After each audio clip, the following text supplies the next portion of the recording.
दूध आरोग्यदायी आहे. दुधात कॅल्शियम, व्हिटॅमिन डी तसेच मुबलक प्रथिने असल्याने दररोज 1 ग्लास दूध पिण्याचा सल्ला डॉक्टर देतात. पण हेच दूध आता विष होऊ लागले आहे. कारण दुधामध्ये आरोग्याला हानिकारक युरिया, फॉर्मेलिन, कॉस्टिक सोडा, डिटर्जंट म्हणजेच कपड्याचा साबण असे घातक घटक असल्याचे राज्य सरकारने मान्य केल्याचे विधानसभेतील उत्तरातून पुढे आले आहे. त्यामुळे आपण दररोज दूध पित आहोत की कपड्याचा साबण पित आहोत असा प्रश्न सर्वसामान्यांच्या मनात निर्माण होऊ लागला. राज्यात मोठ्या प्रमाणावरती दुधाची भेसळ होत असल्याचे पुढे आले आहे. त्यामुळे अन्न व औषध प्रशासन मंत्री नरहरी झिरवाळ यांनी फेब्रुवारी महिन्यात मुंबईतल्या 4 चेक नाक्यावर जाऊन अचानक धाडी घातल्या.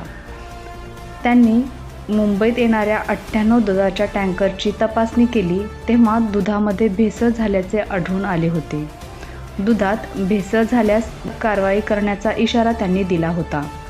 आगामी काळात दूध, दही किंवा अन्य पदार्थांमध्ये भेसळ आढळली तर कारवाईचा इशारा दिला होता.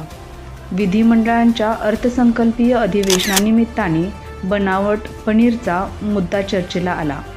आमदार विक्रम पिचड यांनी बनावट पनीरचे नमुने विधानसभा अध्यक्षांना सादर केले होते. त्यानंतर आता भेसळयुक्त दुधाचाही मुद्दा पुढे आला आहे.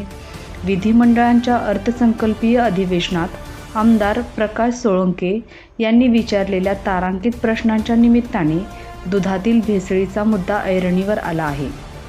भेसळीत नेमके काय काय?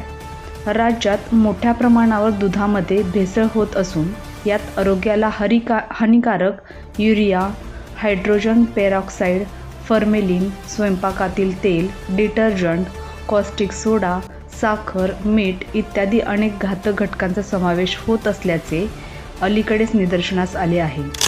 हे खरे आहे का असा प्रश्न विचारण्यात आला होता.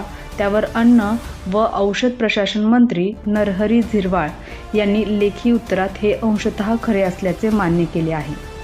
मानकाप्रमाणे दूध नाही. अन्न व औषध प्रशासनाने 1 एप्रिल 2024 ते 31 जानेवारी 2025 या कालावधीत दुधाचे 730 नमुने विश्लेषणासाठी घेतले.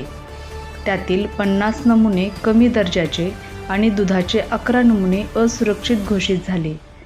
तर जानेवारीत घेतलेल्या 1094 नमुन्यांमध्ये 126 नमुने मानकाप्रमाणे नसल्याचे आढळून आले.